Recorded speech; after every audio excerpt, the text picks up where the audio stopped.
I've been playing D&D for 5 or 6 years now, and during that time I've played a grand total of 15 different characters, even if just for one session.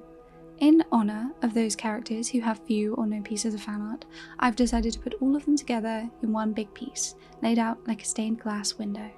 Last time we were healed by Bree, the halfling cleric, so back to the wheel we go to choose our next victim, whose story will become background noise today. Get comfy, have some water, and let's find out. Lady Irebis Rosarius. The second character in my repertoire that has come straight from the Feywild and into a one-shot, Irebis Rosarius is an Eladrin in her summer season, not that she looks like it. Her lunar sorcery has given her a much cooler, bluer aesthetic than one would expect, and her powers shift with the phases of the moons as her appearance does with the seasons. Irebis spent her whole life in the Feywild, earning her the Phalos background, and the only reason she even came to the material is because she was sent by an archfey of the Summer Court. You see, hundreds of years ago, this archfey had made a drunken bet with an equally powerful devil of the hells about which of them could create more chaos in the material plane using just a single bloodline. Overconfident in his abilities, the devil let the archfey pick one of their own and make the first move. She picked the Rosarius family and sent the matriarch, Irebis, to the material to do her bidding. She was to fight a war unfolding in the country of Anater, alongside the mage lords that ruled it like mortal gods against the growing empire of Grimag. These mage lords were known to stop at nothing in the pursuit of magical progress and power, including the enslavement of their own elven people. While she was not one of them, Irebis's fey charms allowed her to slip right in amongst them, and it was like she'd always been there.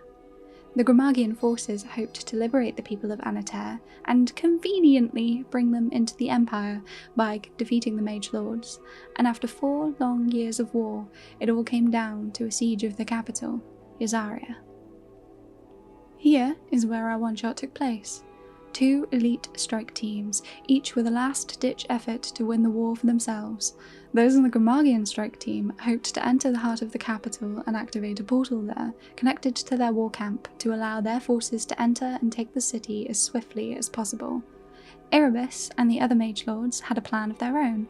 They would use a powerful artifact known as the Sunstone, and use it to eviscerate the Grimagian war camp in mere moments. The 2 teams met in the streets as dragons flew overhead, and a combat began.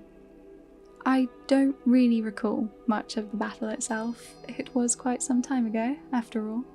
What I do know is that it was a brutal fight to the bitter end, and not a single character survived.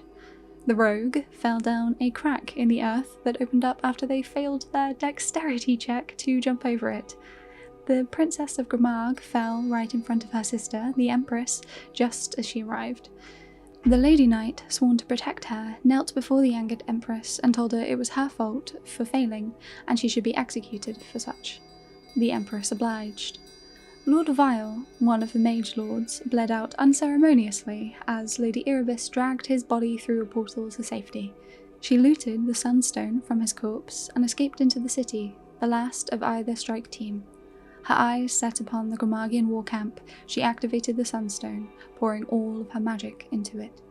The resultant explosion was more powerful than any of the mage lords had dreamt of.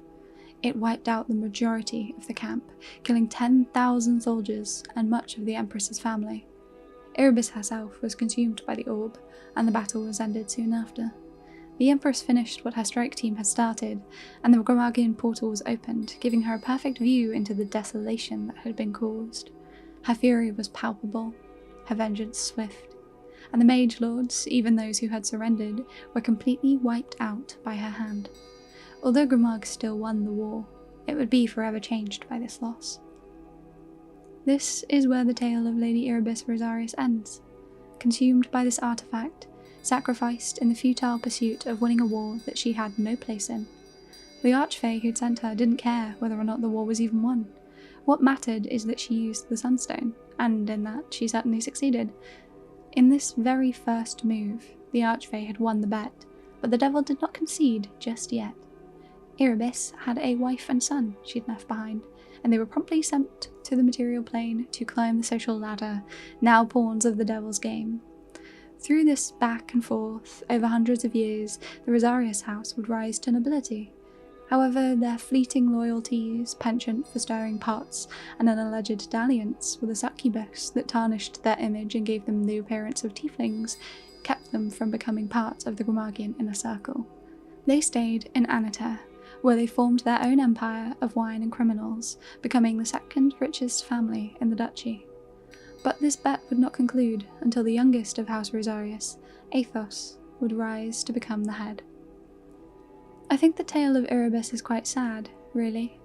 There is not much to be said about her as a person, which is partly because her session was combat focused, but I do like it that way.